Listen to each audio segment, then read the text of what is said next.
Right, I want to finish off this section on partial differentiation by talking about an application, which is to find a small change in any quantity which depends on more than one variable.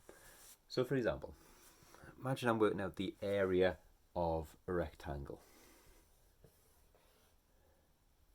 which has a width x and a length y. Now if I was to change each of these quantities by a small amount, so x was changed by a small amount delta x and y was changed by a small amount delta y, then the area will increase by an amount delta a. Now if we actually work this out, so if we say the area a plus an amount delta a, so that's going to be equal to x plus delta x times y plus delta y. And if we multiply that out, then we've got xy plus x delta y plus y delta x plus delta x times delta y. So this area here is xy, this bit here is x times delta y, this bit here is y times delta x, and this bit in the corner, the smallest part, is delta x times delta y. And if delta x and delta y are small, then this little square in the corner is going to be very, very small indeed. Okay, so we'll ignore it. So the area is equal to xy, so if we compare both sides of this equation, we can cancel out this area with xy. And I said if we can ignore this delta x times delta y, because if delta x and delta y are small, then a small quantity times another small quantity is going to be incredibly small, so much that we could just ignore it. So roughly we have that the change in area is equal to x delta y plus y delta x.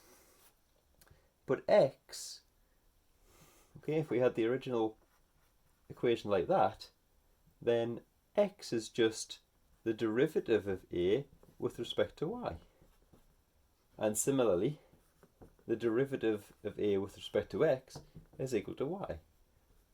Okay, so we get delta a over delta y times delta y, and then we've got partial dA by dx times delta x. Okay, and this is generally true.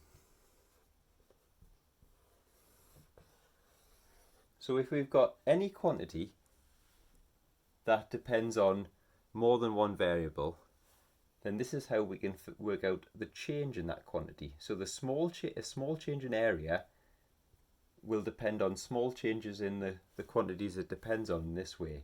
We multiply the small changes in those quantities by the partial derivatives with respect to those quantities.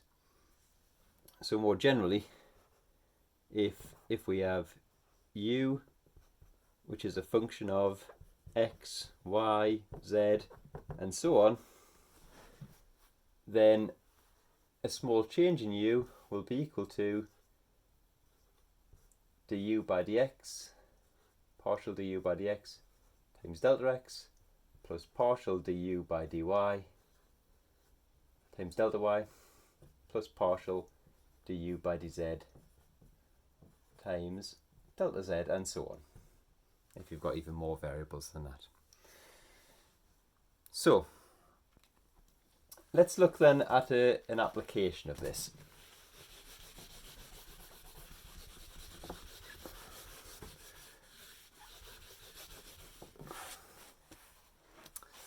So an equation that we know from physics is that the power dissipated through a resistor is equal to I squared R, so this is the current squared, and then the resistance that tells us the power. Now in an experiment, the current and the resistance might have some uncertainty to them, and we call them an error. That's not a mistake in the experiment, it's just how we refer to an unknown quantity. So let's say that the current was equal to 2 plus or minus 2% amps. So the current is 2 amps, but we've got an uncertainty of 2% in that measurement. And the resistance, let's say that the resistance was 10 ohms with a 5% uncertainty. And if you've got a resistor, they have coloured bands, and one of those bands tells you the tolerance, which is an error in that measurement. So, a common way that physicists are told to work out errors is just to add the percentage errors together. So here we've got 5% error for R, and then we've got I times I squared, so we just add on the percentage twice over. So we'd have a 9% error. Okay, 2 plus 2 plus 5. Okay. Now what we'll see is that we can get that same result using partial differentiation. So if I want to find the change in P, the error in P, or the uncertainty in P, then that will be equal to partial dP by dI times the error in I plus partial dP by dR times the error in R. Okay, so if we differentiate this with respect to I first, okay, remember when we do partial differentiation we leave all the other variables as constants, so R is going to be a constant first of all. So I squared differentiates to 2I, so this is 2IR. And the error in I is 2% of I. Okay, so we can express that as plus or minus 0.02 times I. Okay, 2% plus or minus of I. Similarly, dP by dr is I squared, and the error in that is plus or minus, the error in R, is plus or minus 0.05 times R.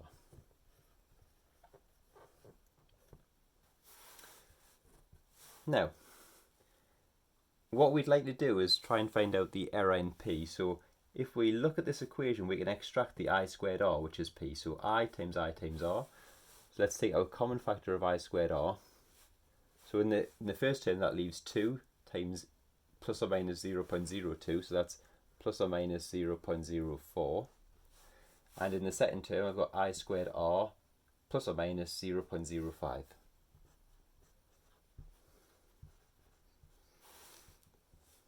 Okay, I squared R is P, and these combine to plus or minus 0.09 times P.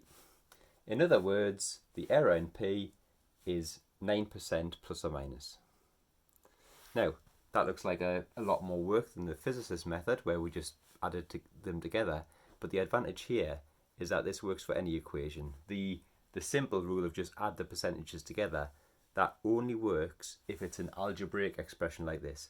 If it involves exponentials or trig functions or anything else like that, then that method will not work. But this will work generally.